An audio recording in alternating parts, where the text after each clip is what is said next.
Gotta elevate through the challenges. Might bend, but baby, you won't break. It's okay to make all your mistakes. Hi, welcome to another episode of Dare to Evolve, a sanctuary of genuine connections and heartfelt dialogue. I am your host, Valerie. Today, I'm honored. I'm honored to have a very special guest here with me. I have some friends that are on my beautiful island of St. Martin, and we've decided to share some great time together. So today's going to be a two-part program. And firstly, I'm going to start with my first guest this evening. That is none other than, I'd say a producer, an entrepreneur, an actress. No. Listen. Sidra Smith. Who's here with me? Is this the actress Tasha Smith, or is it her twin? It's the one with the bald head. So who's the one with the bald head? Tell us no more. Sidra Smith. You know what's funny is that there are so many people who still don't know we're twins. I mean, I got to know you a couple of years now, and honestly, I believe if I did not meet you, I still would not know. It's unbelievable. It's like everywhere I go, especially where there are Black people, they always think of Tasha. How, explain us first of all, before I get into it, who's Sidra Smith, so we know how to do the difference between Tasha Smith. So for those of you who wondering what are we speaking about, which will be quite weird. So the first time I met Sidra was at Lottery Farm, here sitting at a bar and having a drink. And then I was like, oh my gosh, this is Angela from Why Did I Get Married? And then a very good friend, BJ, was like, come, let me introduce you to a very good friend. And he said, Sidra Smith. And I was like, yeah, yes, please. This is, I followed her on Why Did I Get Married? And that's my favorite character on this whole show. So when I got a chance to meet Sidra here, that's the only how now when you spoke and you explained that you were not Angela. Look, not the girl on the Tyler Perry movie. Exactly. So tell us some more. Tell us who's Sidra Smith before jumping I'm into the shy this. one. You are? I always say I'm the shy one. Wow. It has it, I mean, you know, the first introduction has always, I believe, is this Angela? Is this Tasha? Is this your twin? How has that affected you? How has that been? Have you ever felt of living in her shadow? You know what? No, it's something. It's almost like a gift to be a twin, especially to a person like Tasha. It's like when God, you never know like what God is doing or why, but for him to kind of put me on this earth to be the twin of Tasha, it's a gift. It's a privilege.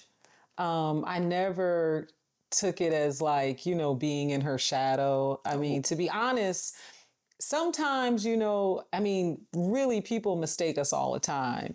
And when I was, why. oh yeah, when I was younger, I used to be embarrassed. And the reason I would be embarrassed is because, you know, if me and Tasha weren't getting along, and I know, right? And people come up to me and they're like, are you Tasha? I would think everyone knew we were not getting along. And then finally I'm like, we're siblings. Yes. Siblings don't get along sometimes. Exactly. You embrace that part. I think something that connects us as well, because I'm a twin as well. That's what the twin power is always activating whenever I see you. You see that? So I'm actually a twin with a boy. And why I ask that question is because I know for a fact it has been heavy for him, because we're the complete opposite. I heard you said just now that you're shy. Well, it's the same way. My brother would prefer to just be, he's very reserved.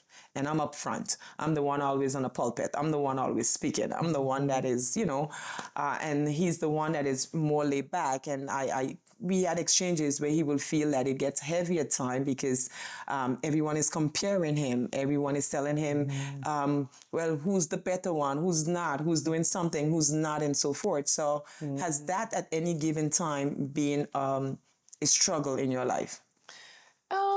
You know, I mean, not a struggle.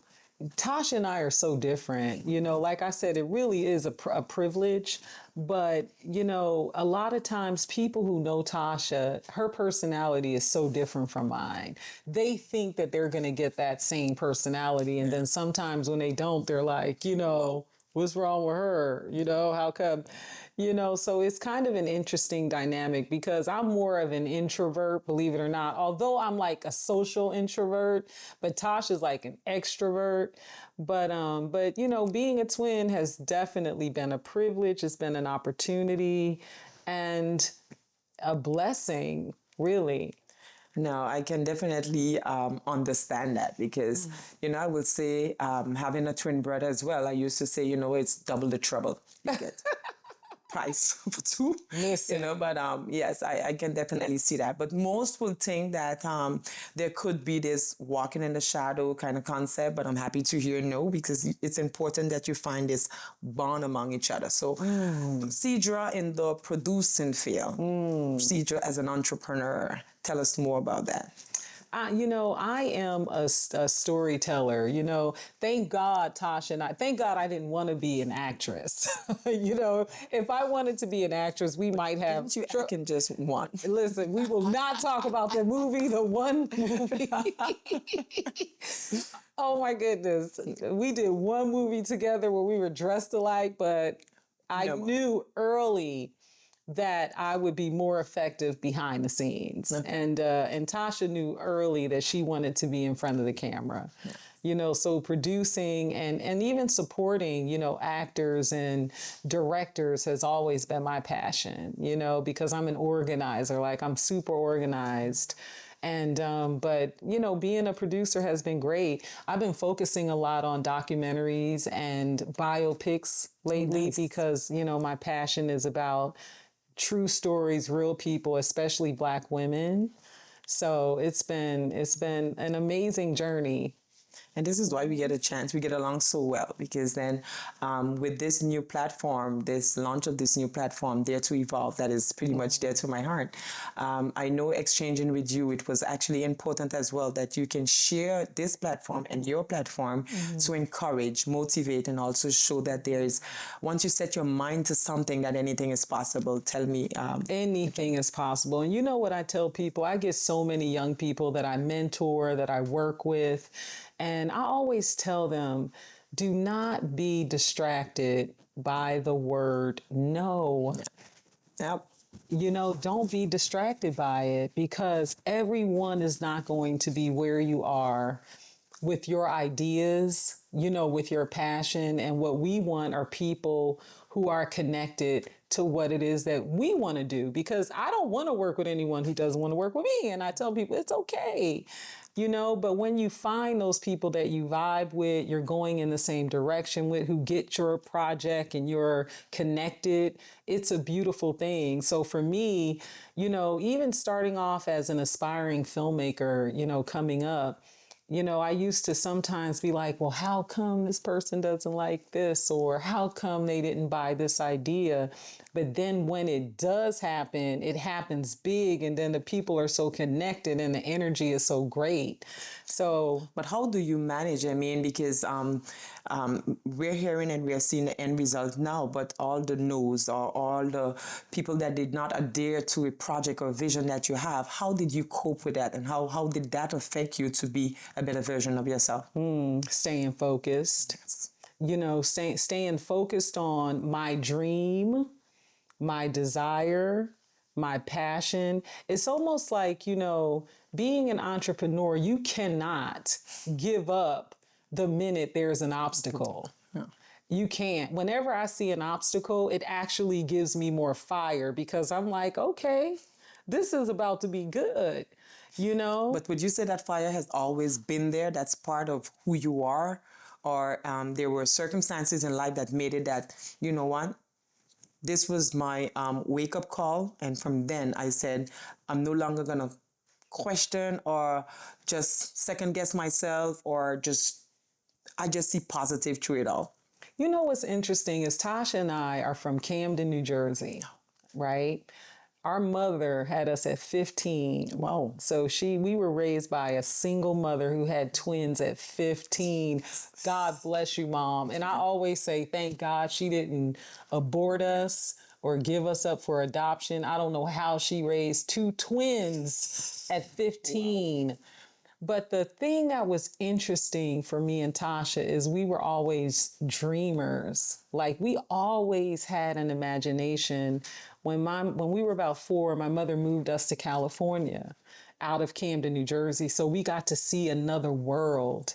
And when we went back to Camden at like 10, things were really bad, but we held on to what we knew was out there in the world. I don't know how things would have been different if we hadn't had that opportunity, but having that opportunity to see another part of the world and other people outside of this community that we were living in really opened our eyes. It allowed us to dream, and we never gave up on knowing that there was something else out there in the world. So you say, because I know everyone, we speak about Tasha and Sidra, but do you have other siblings? Do you have? I do. I have a baby sister.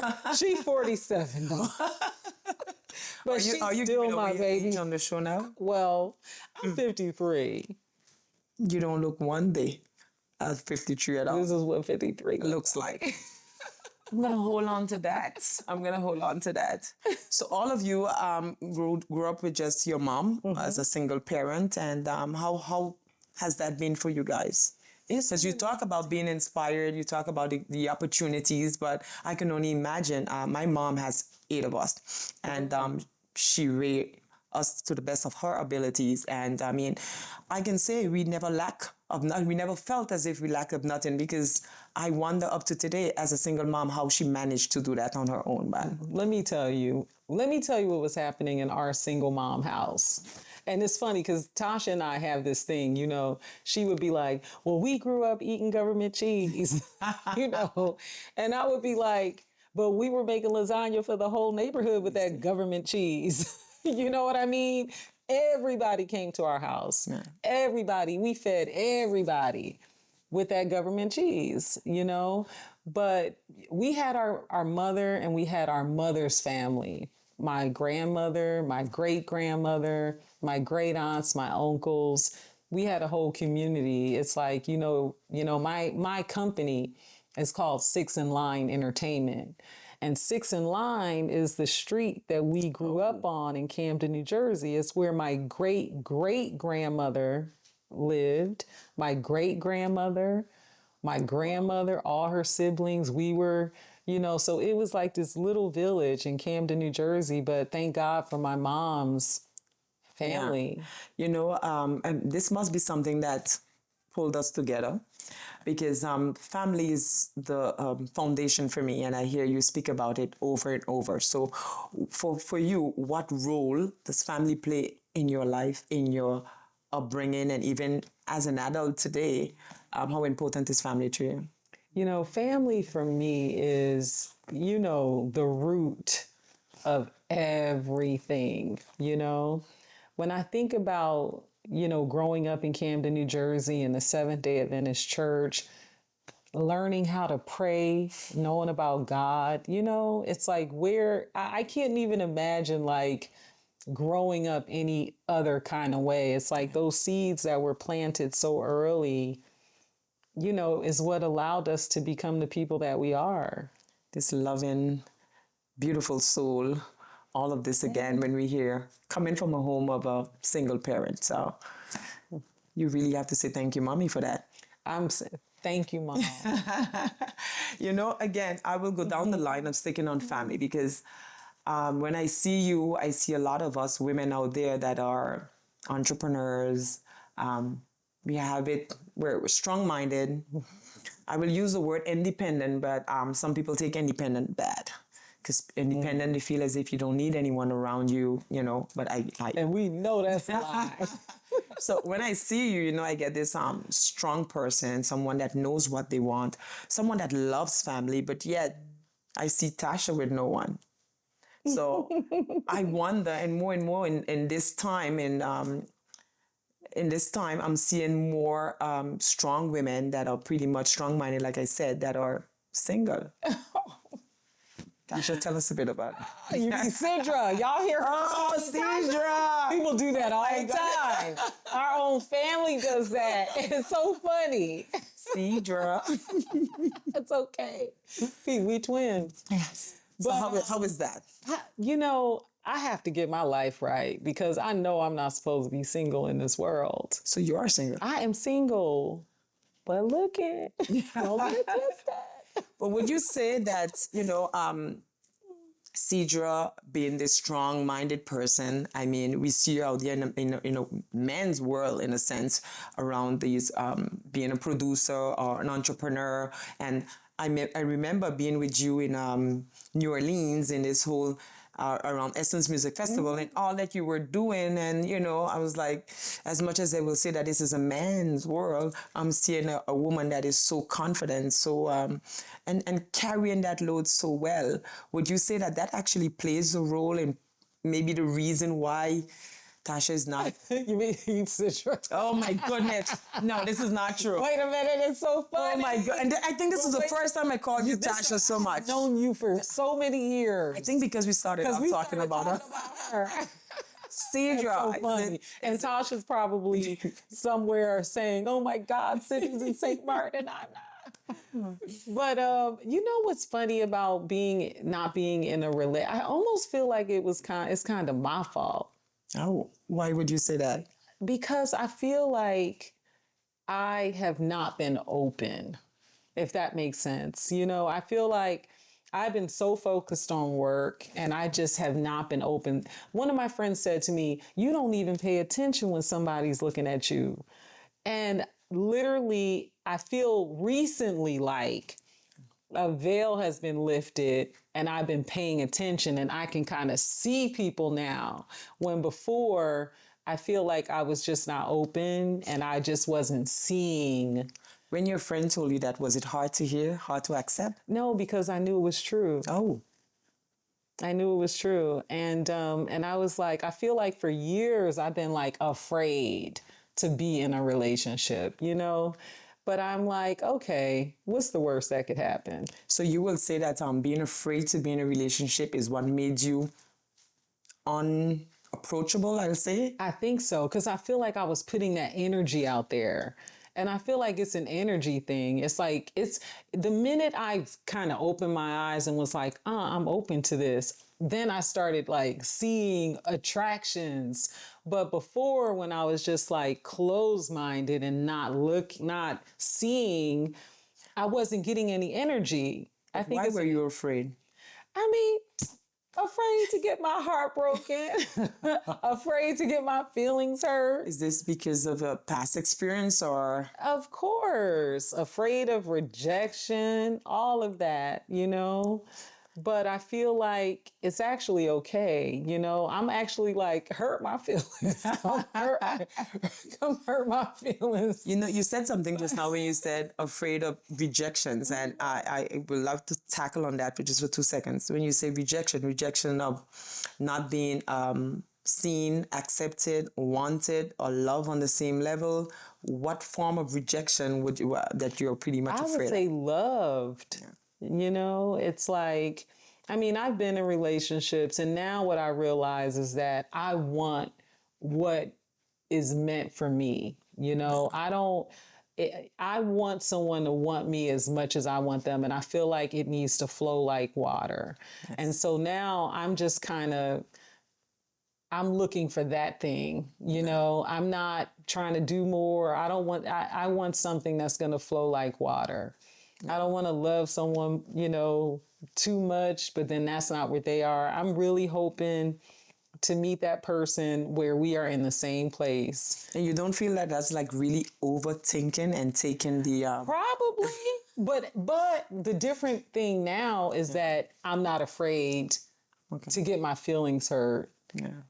I'm open. But that's a decision you took then, that you made, because of past experience, you said that, okay, you made this decision to say you don't want to get hurt anymore. You prefer to focus on yourself, on the accomplishing much that you have set before you, and then you just put this wall that came up. And was just like, I don't feel like it. I'm not dealing with it. I don't have time for it. I would meet a person 5 minutes, know 10 things that is just not going to work for me. And, you know. But we say we're at the stage where, loneliness, or you start to think of your future and be like, that's what you said as well. You are not supposed to be in this world and just be alone. Or But how about this real quick though? I'm lonely I'm so far from it. Okay. And thank God, like my life is like, wow, amazing, you know? And I'm in a place where I want to share this wow, amazing life with someone, you know? It's like, and but I want it to flow. And even like my life isn't easy, but I feel like I'm open now and I'm not afraid. But fear does put out a certain energy. And I feel like when you're not walking in that, people can sense something different. yeah, I totally can relate. You know what I mean? Yeah, I can relate. But again, like I said, it's also what we portray indirectly, because then you're out here doing you know, and doing it to the best of your ability, but can also be seen as if, nah, maybe she's too strong for me. So I'm sure that has happened. I'm sure that has happened. But again, there's a lot of possibilities. And now that you're putting yourself out there, is it something that is recent? Is it something that you've decided a while now and you're seeing the difference from that? It's pretty recent. You know, it's pretty recent. It's been like this slow awakening. You know, so if there are any single men out there, Sidra Smith official. And she loves St. Martin. She's always back in St. Martin. You see, I did a little promo there for you, right? But we do have, and I see this more and more, a lot of single women that are out there, a lot of exchange. You know, when you have an exchange with someone, they tell you about being so busy, or when you see this person, they don't think that you fit in a category where you can be a good housewife, or you just want to spend your time maybe being cute. So for them, they don't see you being the wife part, wife material. Yeah, so you know, when you get these conversations, because more you speak to women that are single, but you see them pretty much out there, entrepreneurs or single moms, or just doing wife stuff. material. Like, what is that? I need to get a guy on the show. What is wife I need to get a material? guy on the show. I can't answer you that question. So is wife material like a woman that's gonna be at home cooking and cleaning? I mean, I ain't having no babies at 53. Come on. What is wife? You know what I think wife material is at 53? Is someone who, you know, is hardworking, you know, who likes to travel, who likes to keep a beautiful, calm home, who likes to take walks, you know, who is really, you know, tapped into other cultures and wanting to learn about people continuously, and who just is trying to flow like water with her partner. That's wife material. Definitely, I'm gonna have a guy on the show and have him explain. We need to talk about that We do. because that's a good question. Yeah. What are you? You know, but that could be a question. I wonder if it's like, what's wife material at 30? yeah, Is that there's a different age. What wife material is at 50. 53? This is a question that I'll be asking the audience pretty soon. I must say, Sidra, like we exchange on this fact as much as I believe that what you portray, how you are as a person, I would not have, I never knew nothing on your personal life besides being a twin. To know the complication or even what you shared this evening was pretty much direct in the fact that at the time you knew you were not open, you were not focused on that, you were focused on something else. Mm-hmm. So even if someone was looking in your direction, you would not see it. Mm-hmm. You were not seeing because you were not on that same page. So at this time of your life, my question would be to you, what are you daring to evolve?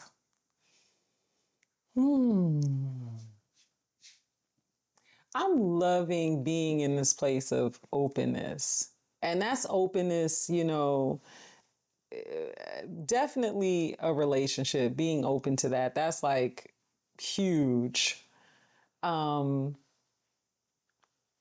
and really like staying dedicated to like just my passion in this life. And I made like a decision about a year ago that if it's, and this is for business and this is for a relationship, if it's not flowing like water, I'm not going to force it. So you're daring to evolve, you'll say your personal life, but being pretty open, available, and finding love. As long as it's flowing like water. With that being said, I would say definitely if it costs you your peace, then no, it's not worth it. No. Not at all. No, because it's all about being in a peaceful space. And I think that's where we're at today. I'm so happy to have you on my show. So happy to be here. You know great. I love you so much. I love you too, my darling. So now we're going to move on to the second part of this show. Stay tuned. Darling. Thank you. You're so good. You're so amazing.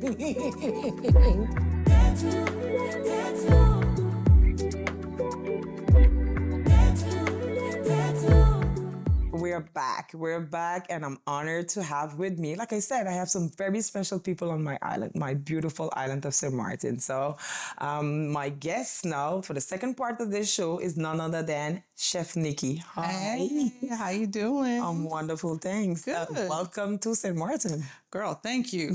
I'm so happy to be here. Like ecstatic to be here, and I'm happy to be here on your show. And thank you for accepting. You're welcome. So for people who are wondering, who is Chef Nikki?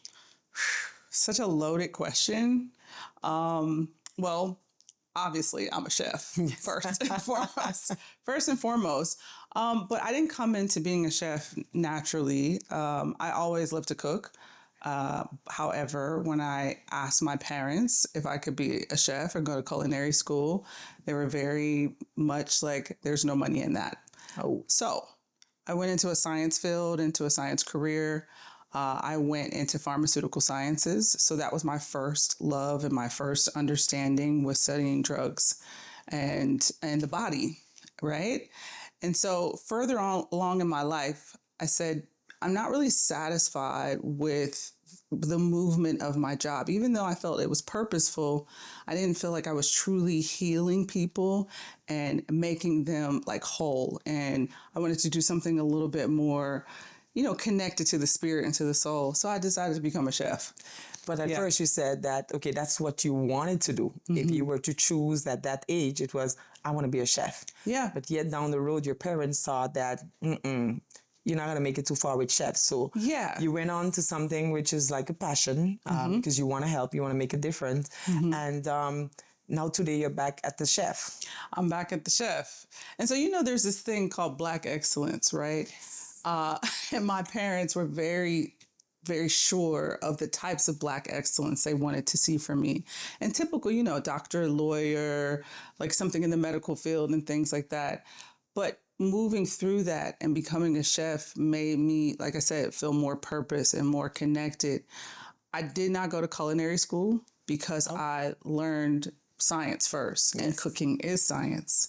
When you're baking something, it is automatically a science experiment, when you're adding different ingredients to create an effect. So I went and studied with other chefs across the world. I did what they call a stage, with basically an internship with a lot of chefs between Thailand and the US and Europe and Latin America, understanding flavor profiles, understanding food. And then I went into restaurants and eventually became an executive chef and started running restaurants. As I hear you speak, something that comes to mind is that no matter what we do in life, we sometimes run from our calling. Yeah. We fill that time with experimenting more or less, or trying to fill a gap that someone else wants, which means someone else's vision.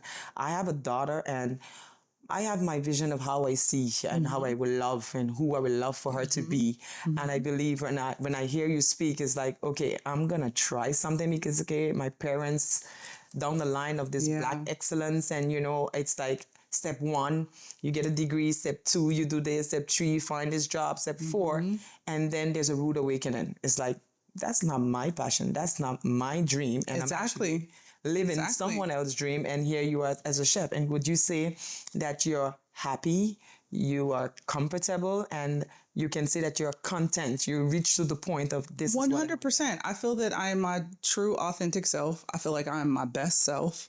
I feel like that transitioning and doing what like was innate within me was something that was necessary. I always say to my daughters, I can't want it more than you do, then therefore it must not be supposed to be, you know what I mean? But how hard was it trying to fulfill your parents' dream and also this passion? Because when you have a passion, and we know this very well, a passion that is actually a calling that's just boiling up in you, how hard was it to even make the decision to be like, Mom, listen. Oh yeah, I don't want to. My parents at first thought I was tripping. They were like, "What is going on? Like, so you're just gonna go and cook for a living and you feel like you can make a decent amount of money?" And I'm like, "Yeah." And you're going from a very comfortable career where I just go to work, I get a paycheck, I come home, I have benefits, all the insurance, versus me being in a creative space. And I didn't understand the value of being creative and owning that creativity and making money from your passion. And so once I explained that to my parents, like now my dad especially cannot stop talking about me to people. My mom is very proud of me also. Yes. But I really had to lead by example. I'm very much a person that does less talking and more action. More action. Yeah. So today we have a lot of people that are popping up and saying they're a chef. Yeah. A lot of influencers chef, a lot of I don't know what to call them, but everyone is a chef. Now, anyone see me being a chef, everyone would know there's a problem. I love to eat. I'll just stick it to that. Right. So being a chef, I mean, actually, I would understand your parents when they have this idea of what you're going to be and also how many lives you can change down that line. Yeah. Making the decision of being the chef, what makes you different from all the chefs that we're seeing out here today? Well, I mean, clearly there's like so many chefs and internet chefs, is like I like to call them. It's funny when I interview people for work and I ask them, are you a real chef or are you a chef just online?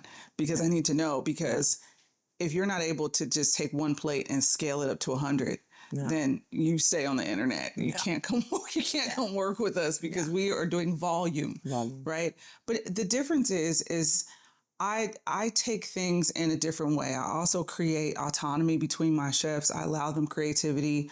I do say what I say in the kitchen, like I want it a certain way, but I do allow a safe space for learning and creativity for my team. My team is mostly like 90% Black women. And because of that, I take them in because we've all been pretty much what we like to say berated by a white man in the kitchen, because we've all been yelled at, we've all been demeaned and all felt less than in kitchen environments. And so I create a safe haven for a lot of Black women and just a lot of people of color in all facets. But you'll say down the line, because I know you have more chefs that are coming out down the line of Afrofusion kind of food concept. You do got a lot of creativity. Would you say that the difference that you bring, besides with the team, which is essential when you have a safe space and you can actually grow while you're at work, and that there's just a joy with coming to work. So in terms of management, you have a vision and you know that it's a teamwork. Yes. But in terms of not the quality, aesthetics. What is the difference that you will bring? I would say the aesthetics for me is I pretty much write every menu fresh for all experiences. What I do now is I'm more or less a catering company and a mobile culinary entertainment company, and so we go from city to city, country to country, and we do extremely lavish events, very high events for a lot of celebrities. So that's our niche, is doing brand events, celebrity events, and things like that, and creating full, well-rounded experiences. That way you have a front of the house experience and people are, engaging. I like to walk out and see people closing their eyes because that means I did a great job, right? Yeah. And so with that, we interface a lot with these two worlds of very high end and entertainment and brand and catering. It's everything. So I'm now like a full like event production chef, you know, and just creating really cool experiences for people that most people would love to meet. So I heard you said something just now when you said that I'm working in the kitchen. Yeah. You know, it's been, you actually have more than 80% of Black women that are hired. And knowing that being in the kitchen is like a man kind of world in a sense. For sure. It can be, but I would say that in the Caribbean, even for us, it's more a women thing. But when I hear you speak something, it's just now you mentioned something that triggered me. Can you develop that more in sense of why would you come to that conclusion of feeling a bit in minority in this this field? Yeah, so typically when you think of food and you think of really good food and food that satisfies like all things, you think of your grandmother, you think of your aunts, or you think of just the women in your family. You may have had a grandfather or an uncle that can cook, but it's really your mama's food or your grandmama's food. Oh, yeah. And so we as women have held the kitchen together underneath it, right? But because history has shown itself when it comes to intellectual property and recipes and cookbooks and the history of food, it usually gets flipped and credited to not us. Yeah. You know what I mean? So we work on restoring that narrative of these recipes have come from us. The flavors have come from us. Let's talk about who taught you how to season your food. I mean, you just didn't learn how to fry chicken. You just didn't come out the womb learn how to fry chicken. Somebody showed you how to season your food, for example. Yeah. So you're going to say that it's like being behind closed doors, being the one that is doing all the work, and then there are others that get the glory from that. Always. You're saying that in your field today, with that switch that you made, doing something that you know that you were called to do, and something that you have a big passion for. Yeah. Seeing all that come to life, you're going to actually be also the face of that one. Yeah. I mean, that is what the change is, and that is what we are constantly putting into the normalcy, into the vibration of the world, that you have to recognize us. We've been there. We've been the backbone of the kitchen. We call it the trenches, because that's what I call the kitchen. When I'm in, if you call me and I say I'm in the trenches, just everyone knows. I will talk to you 2 days later. You know what I mean? I will talk to you in a couple days. Yeah. Because it's a different energy and understanding that. But I do appreciate now that people of color are starting to rise and be shown in culinary excellence and fine dining. Black people in fine dining have always been there, but we just have never been seen, or we're in the corners of the wall making sure we're bussing your tables and we're cleaning and in the back of the kitchen, but we're never in a presence of respect. And so we're changing that. But I know that when women, because we are known to be strong. I mean, we're known to be, everyone uses the term of being independent. Everyone uses the terms of, you know what? I just get the job done. But sometimes people see that more in a masculine figure than anything else. Yeah. Have you had any challenges down that line? Yeah. I mean, sometimes I think I'm incapable of crying because I have to suck it up so much. You know what I mean? And I have to be extremely strong and be in my masculine. And unfortunately, masculinity in certain fields, especially the kitchen, credits you with the ability to lead. Yes. Which is, I feel like you should be able to lead with softness and yet still being your masculine in a certain way. But it is a very tough and well-known thing that. But how do you balance that? Because you said it get heavy. How do I balance it? Yes. Well, I do a lot of self-care and acupuncture and wellness things and meditation and breath work. Breath work is important for me, but I keep the bigger picture in mind. And that keeps me balanced, because at the end of the day, we do have a goal, and we do have a goal to change the narrative. Yes. And so I'll go home and I take a lot of Epsom salt baths because my body hurts. I just pour all the salts in the hot water and soak.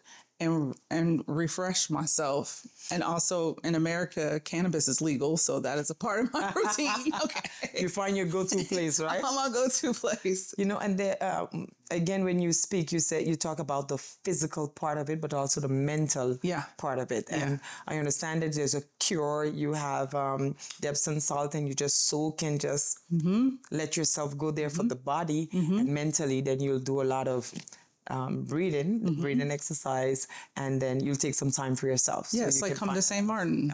the perfect. That's what I'm saying. Retreat. I'm here by myself intentionally because I needed a restorative break. You see that. But you know, I feel like sometimes it's so difficult that because we're women, because again, some things or some people see it as your because of the front, because of all that you're doing, being a multitasker, being independent, being solution-driven, or being so firm, or have a strong personality, they take it as being masculine. And I find that can be very much unfair because we need that. And you said it best. And we're talking about a kitchen. Now, I'm sorry, I don't link kitchen to my dad or my brothers or anything. I link kitchen really to my mom. That's soul food. Yeah. Some reason soul food means family, but definitely that means your mama was in the kitchen. It does. I mean, it's an energy that translates into food. So you know when you eat something and the person didn't have the right energy and it didn't taste good, and you send it back, or you just said this was not a good dish, they didn't have the energy of love that they inserted into that food. So it is a very interesting balance of creating sternness and order and love and softness and translating it to a dish. But it's there at any time you feel as if you want to just give up, you know, because it got too heavy. And not only that, you got to find the right setting for to compete in this industry, but also prove yourself, you know, like to prove yourself to be more than that masculine look or masculine personality that they will get. Doesn't it get heavy at times? It gets heavy at times. And yeah, I can definitely say I've been sitting in the shower and be like, this might be my last day. But at the end of the day, I have people who depend on me. I have people that depend on me, and their families depend on me for work, and their families depend on like the ecosystem that we're creating. And I'm still just reminded of the bigger picture. But I will say that there are parts of me that have to pivot and have to transition. I'm actually in a transitionary period because my body is telling me you can't work like this for forever. My body, my 40-plus-year-old body is like, so your hips, your knees, your shoulders, your back, like what are we doing? So taking what I've learned, I transition it into just creating more content and creating more avenues that we can still deliver messages through food. And not me being in the trenches all the time. So you're doing all of this, and I heard you say that you're a mom. You actually have 2 daughters. Yeah, 2 daughters. How do you balance this busy schedule with your family life? So a long time ago, not too long ago, maybe about 7-8 years ago, I said to my daughters, I just need you to give me grace. I'm asking for grace. And the grace is I'm not always going to be there, but I'm still there. You know what I'm saying? But you have no needs and no wants. Everything is covered. You know, like I rarely say no, like my parents said no. You know what I mean? It's like my kids want all the latest and greatest in the shoes and like all of these things. So I balance it with like grace and love and still being present, but they know that I have to travel to work. I can't sit at home to work on the computer. My job is very physical. So they do respect me. They do sometimes say, Mom, we remember where you used to be and how far you have come.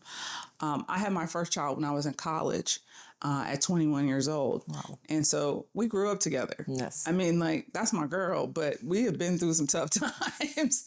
And she's seen the transition. So she's very gracious and very respectful of my job, you know. So we can clearly say that to your daughters understand that you're not an internet chef. No. Because they you know. gave me a full definition of an internet chef. I gave you a full definition. Hey, they come to me and be like, look at this on TikTok or look at this on Instagram or Twitter. That's an internet something. Yeah. No, and you said, you know, again, balancing this whole life and balancing as well family and having them understand and give you grace and actually understanding when they actually need their parents as well. That cannot be simple, but it's a choice. But it's a choice. And it's a sacrifice. And are Yeah. you happy with the sacrifices and choices you made? I am. I will say that my kids really, they get to go a lot of places with me and they get to meet a lot of cool people. Like my kids have met mostly all of the people that they want to go to their concerts or they want to, like, they're always like, hey, can you get us tickets here? Or I'll be like, hey, we've got Erykah Badu for dinner tonight. Wow. And then my daughters will be like, well, I'm washing dishes. You know what I mean? So they do get some fun interactions and I feel really good about the space that I'm in with them and the rewards, Definitely.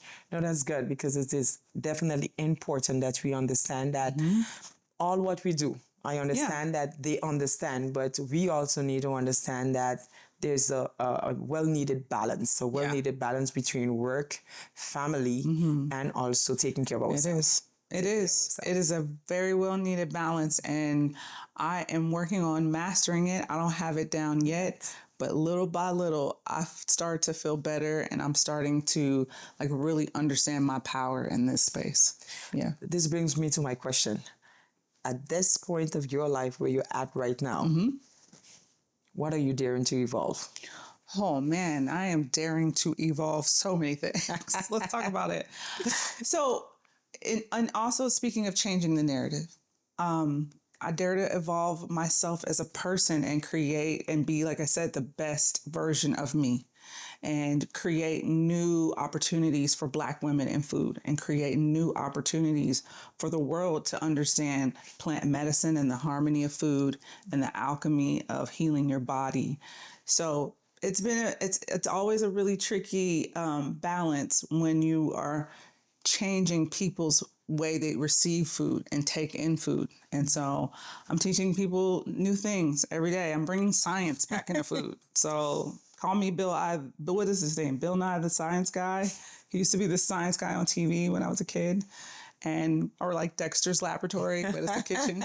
So that's my life right now. I'm evolving into that space. I want to thank you very, very much, Chef Nikki, and all that you said.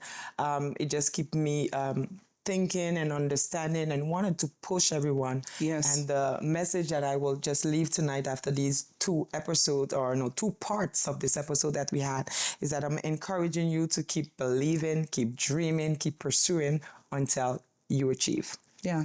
There you have it. Cheers. Thank you. Thank you. Great job, darling. All right. Yay, we did that.